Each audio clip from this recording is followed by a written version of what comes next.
Hi, Gadget Man 404, and today I am another flight with the FreeX Skyview. I think it's called the MCF quadcopter.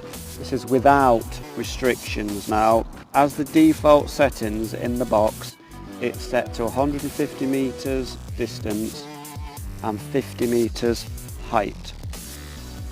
This quadcopter comes with a two-axis gimbal for cameras. It will take a GoPro and all the Yaoshi Ming action cameras and so on.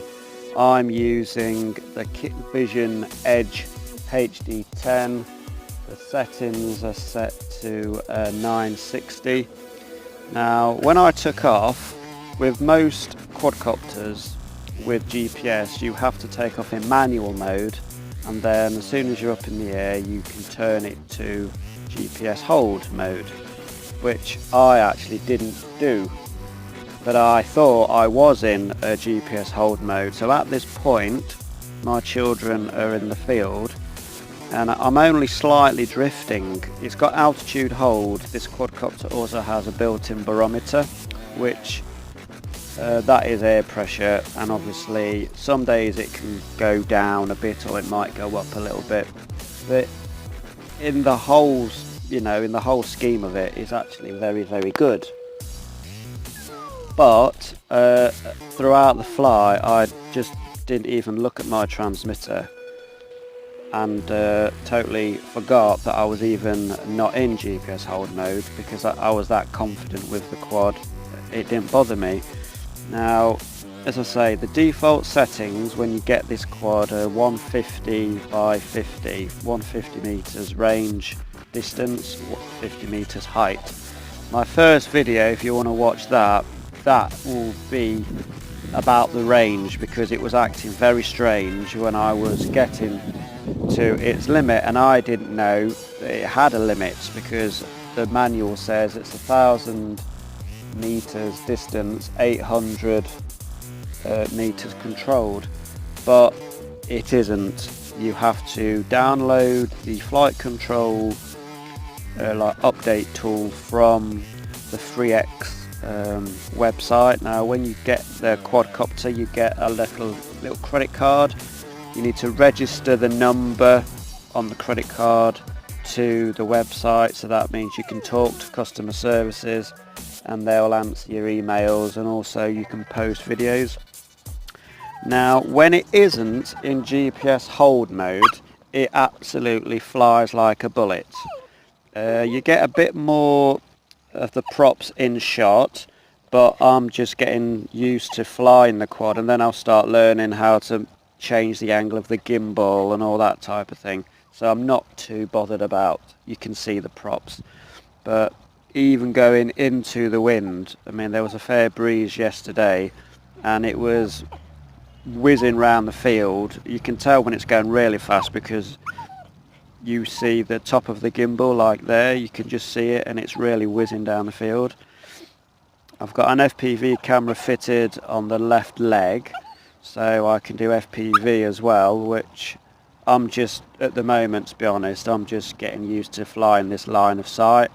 My other quadcopter is a Cyma X8C, and I love that quadcopter. That was my first quadcopter, and I've got loads of videos of flying with that quadcopter, and I've been flying with that for over a year now, because I got it last year, and that carries a camera no problem. But the only problem with that quad is on a breezy day like today, you would not be getting speeds like this with an X8C, even in the high rates mode.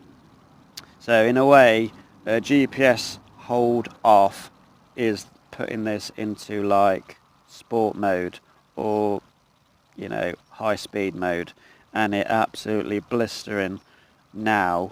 I didn't get any odd jerky movements when I was flying. I think one time it goes a bit, I spin round a little bit, but that was me, not the quad and the transmitter losing connection or anything like that. So I really love this quad. I mean, for the money, a GPS quadcopter with return to home. It has a 2-axis gimbal which you can control through your radio transmitter, and seriously, it is a steal. If you want to look at the FreeX website, I think Banggood sell it, and GearBest. Just go on there. I think it's about £150, and that's no shipping. And I've got the bag. They do a bag, high-sided travel case, not like a metal case, but like a soft bag. But it's got foam inserts where the quad goes and your batteries and transmitter. The battery charger is quite a heavy-duty one. I've not used my normal. I've got the XB6 or something, or the X6. I've not been using that to charge up this battery. I'm using their own charger, and it doesn't seem to take very long. It's a 3000 3S battery, and that charges in about an hour and a half-ish, something like that. Today, this flight was actually longer than this. I think it was about 12 and a half minutes, and I just landed when I thought, well, I've been up in the air. I mean, I set a timer for about 10 minutes, and then obviously that's going off while you're landing and all that type of thing. But this quadcopter is an amazing quadcopter. The GPS hold works fantastic. I'm just about to go up now. Like I say, 1,000 meters of range in height, but I didn't go anywhere near that. But you can get an OSD module from FreeX. It's about $24, and it shows you on the website how you fit it yourself. I can't fit their one yet because my transmitter has got all the leads where the wires are built into a plug, and you just plug it into the bottom of the transmitter. The OSD this quadcopter uses, it's got the pins. So it's got the wires with the little black square flat, like a 3-pin prong that you have to slide onto 3 of the pins, etc, etc, which, you know, that's fine, don't get me wrong, but my transmitter is an all-in-one. The camera's got a lead coming off it and it goes straight into the transmitter. You need a different transmitter for the OSD to work because you have to plug your transmitter into the bottom of the OSD, and mine can't because it's just got one lead from the camera to the actual transmitter. But other than that, you know, it's great. This is GPS hold. Well, it's not even GPS hold because I didn't have the GPS hold on, but I was just holding the throttle and just watching to make sure it wasn't drifting too much. And as you can see, it's holding position brilliant.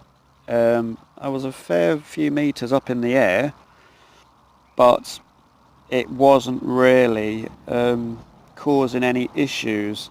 I would definitely recommend doing not the firmware upgrade or the gimbal. You can do a gimbal upgrade. I don't know why you need to do that because my gimbal's working fine.